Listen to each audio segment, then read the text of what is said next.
Alright guys, so in today's video, we're going to be throwing out some real angle onto the Z. Now, I want to go back and say in about a week's time, probably when I upload this video, I would have owned this car for 5 years. 3 of those years, I've been drifting on stock angle. Now, some of you guys may know a few months ago, we finally put rack spacers on. So we were legit driving with stock angle, right? Rack spacers add a little, but it's nothing really significant. Doesn't change the characteristics of the car too much. But now, we're going to throw some angle on, and we got the GKTech angle kit. So guys, before we can start this job, obviously we need coffee. That is a must. But here is the angle kit right here. Look at this cool screwdriver set my dad got me for Christmas. How sweet is that? That'll be super nice. Also, side topic, Rowdy got pegboard set up here so we can start hanging up tools here and stuff. Really, this is a really nice addition. We kind of redid the whole garage. We got some more stuff we need to take to the storage unit, so excuse that mess. But this is getting set up super nicely. So really digging this, really digging this. So some of you guys watching this video are probably on the fence or looking at the GKTech kit, or maybe you've ordered it and want to see how it's installed and stuff like that. So one of your first questions might be, how big is it? How big? No, we're not talking about how big of the angle we're going to get. Just how physically big are the dimensions of this part? And with that, I have a calibrated tool here. Banana for scale. Also, a little off topic, guys. There's a Z1 box here. I got a timing kit for the 300ZX, a full 120K kit. Now it's a full 120K kit. So guys, we're gonna go throw this on the 350Z, get the car up in the air, and this should be a relatively straightforward install. One thing I wanna clarify at the beginning here, I do have the GKTech rack spacers. I have a video on that. Now, they're an offset rack spacer. One's larger than the other side, and then you have to recenter your rack. So GKTech gives you 2 different tie rod adapters here. One that's longer, one that's shorter. Here, so you guys can see. Now you guys understand the difference. So, the reason for this is, especially with this car, I believe the shorter one is supposed to go on the side with the larger rack spacer. Because, essentially with that larger rack spacer, one tie rod sticks out a lot further than the other. So you don't need as much travel, or else it's gonna bottom out and you're just gonna have a lot of tow. And then the shorter side gets the longer extended one. So now we're gonna get this car in the air and take the wheels off and call it a day, come back tomorrow, then we'll put the angle kit on. Okay guys, car's in the air, we're gonna take the wheels off and then we'll get started with this angle kit install. Check out this Milwaukee impact I got for Black Friday, pretty sweet, huh? Okay guys, so what we gotta do here is we gotta take off this catastrophe, take the bolt off of there, take this guy off, and then there's gonna be a ball joint right here, and we're gonna take the bolt off the bottom there, and it's gonna fasten to that ball joint. So, oh man, look at what like 5 years of being in Utah looks like. I mean, it doesn't help that I worked at a location where it was a dirt road for about a year, roughly. So, I mean, that doesn't help either, but also driving the car to the track and putting, like 70 total track days on this car so far doesn't help either. Also, jumping the car doesn't help that much. Also, hitting an IS300 doesn't help the car. I should stop talking. Well, guys, this lower bolt here, this guy right here, right here, it'll round it off. Woo! So, we're basically gonna have to cut this guy. We're gonna just chop it off, right? With that said, a new ball joint's got to be put into this control arm here. Now, GKTech has another lower control arm that goes with this angle kit. The reason I'm not installing it now was because I really wanted to drive the car without it, and then with it, just so I could give a full, detailed review of how the car feels with and without it. Especially where, one of the things about just running the angle kit without the lower control arm is people were saying sometimes the self-steer would suck, but it turns out it's because if you have a bad lower control arm bushing here, it can cause that. And I have polyurethane ones here, so I wanted to test it out knowing that that was good and to give good feedback of what's going on. But at this point, I'm just gonna order those lower control arms because I don't want to buy a new ball joint for this and press it and make all that work when this is eventually gonna leave anyway. So I might as well just pull the trigger now. So we'll see you guys in about a week or two. 2 weeks later. Okay guys, we are back about 2 weeks later and we have, this is heavier than I thought. We got some new parts. So as you guys remember, that control arm didn't come out very easily, and we're just gonna cut to a clip of what we had to do right here. And yeah, that's all we had to do. It was really easy, guys. We figured since these are gonna get rid of that control arm, these new ones right here, we're gonna just yeet them, right? We're gonna throw them in the trash. So let's go throw them in the trash. So here it is. See, we cut it.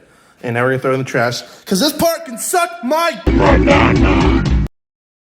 So tie rods are off, no longer needed because the angle kit, the thing's gonna go on the thing there. Just trust me on that.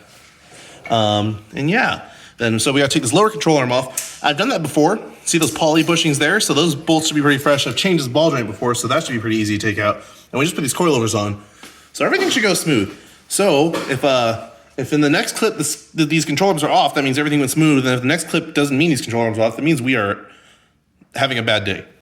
So this guy fell out pretty easy. We just realized there's nothing holding it anymore. That was kind of an oversight on our part. So we're just gonna do one side at a time because that's the smart thing to do, right, Rowdy? I guess so. We let the knuckle drop already, so we already look like baboons. But you know. Unless we want to break our fingers. I already did that earlier. I don't think I want to do that again. My poor thumb. F in the chat, boys, for my thumb. You know what? I'm starting to think these angle kits are a conspiracy, dude. Because look, if you just get rid of both of your lower control arms, look at how much angle you get. That's almost 90 degrees. Wasting your money, guys. This is a free mod for almost 40 degrees of angle. That's gonna be the clickbait title right here. I'm gonna hit you with that. We're gonna clickbait the shit out of this video. So that guy was out. I mean, that was really, really simple. I mean, I've done these bushings before, so that bolt's been broken loose once. I mean, we did those coilovers, so that bolt's been broken loose. And I've changed those ball joints before. All these bolts have been broken loose before, so that might play into account of why. But yeah. So guys, these joints here are adjustable as well, so you can adjust the length, and you have about, it's going to be increased 30 millimeters already from factory, but you can go up to 60.5. We're going to set it at about 50 millimeters roughly, just to give some room for adjustment. And then later on the alignment rack, we'll play with the caster. And the way you adjust caster with these is the delta between these two. So we're going to set these the same, and then later on in an alignment rack, you can just tweak one of these guys and either gain or remove caster depending on which one you adjust and which way you adjust it, right? So that's something we'll do later. We're just going to set it to a static 50 millimeter, measuring from the end, this right here, this lip here, right? To where this lip is on the Heim joint here, right here. So that's where we're going to be measuring from, and yeah. Okay, guys, so the plan here is to just cut everything until nothing's here anymore. But basically, we're going to take this bolt off. This bolt's already off. The bolt over by the subframe off. Yeah, see, the knuckle will drop on you. So be careful of that. You want to be ready for that. You ruined my audio. Way to go. I know, I'm sorry. Just hold the flashlight, okay? It's highly accepted. Back in my day, kid. Back in my day, you kids held the flashlight. That's why you're entitled. Anyway, that's why we lost the war. Anyway, you also need to take your sway bar off if you haven't taken that off yet. Mine's already gone because it just kind of helps the self-steer. And then the lower control arm comes off. And then you can put in your new mad shiny control arm in.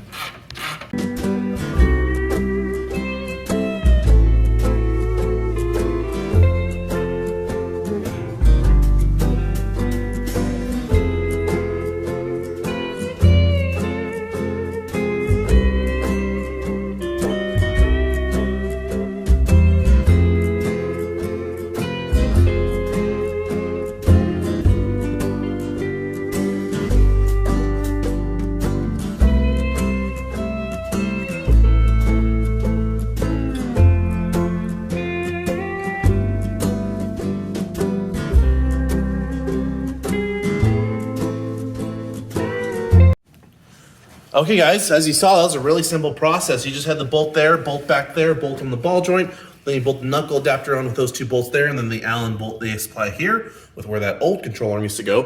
And the last thing you can do is connect the tie rods together. Now I have the offset rack spacers, so I believe the shorter adapter goes on the side of the longer spacer, and then vice versa for the other side. We're gonna find out here in a sec. But we're gonna go and torque everything down and see where we're at.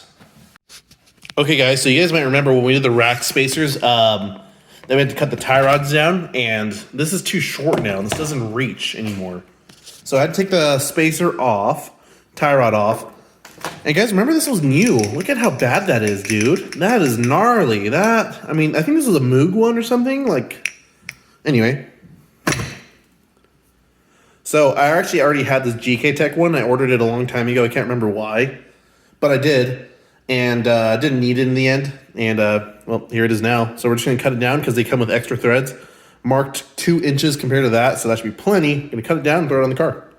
Okay, guys. So everything's assembled, loosely assembled is the key word here, because we need to torque everything now. So we're gonna go over to our handy dandy little guide here. Their video does a good job showing all the torque specs also, but this is just really easy to follow because all the torque specs are listed here.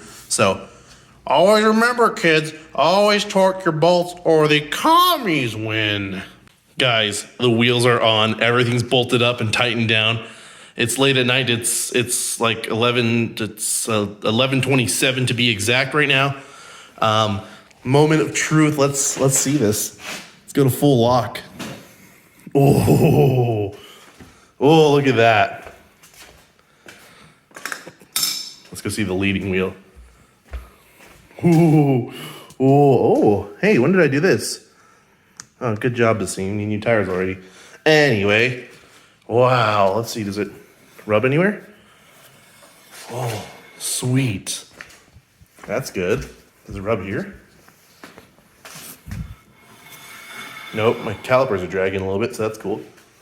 I'm worried about that oil cooler line on the other side. Oh my God, I can't wait to drive it. Dude, that is wicked. That is crazy.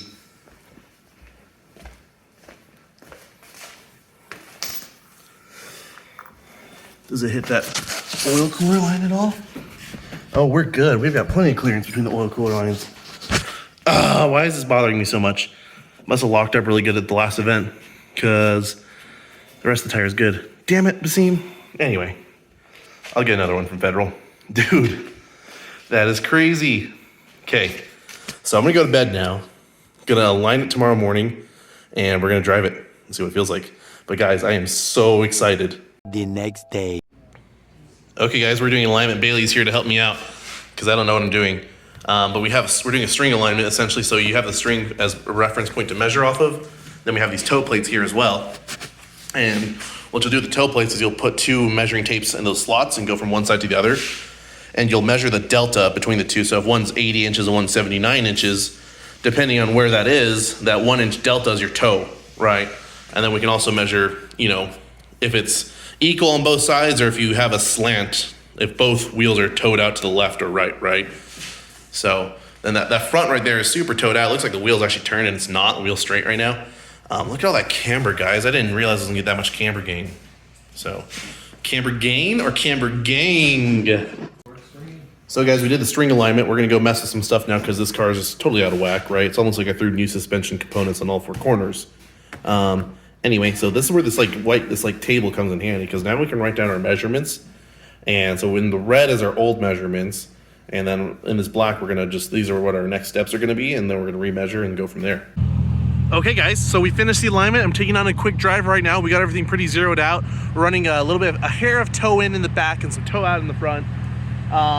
We've zeroed out the camber in the rear and we have about I think 5 degrees of negative in the front. I didn't do the measurements. They were both even, so I left them alone, but it's a lot of negative camber.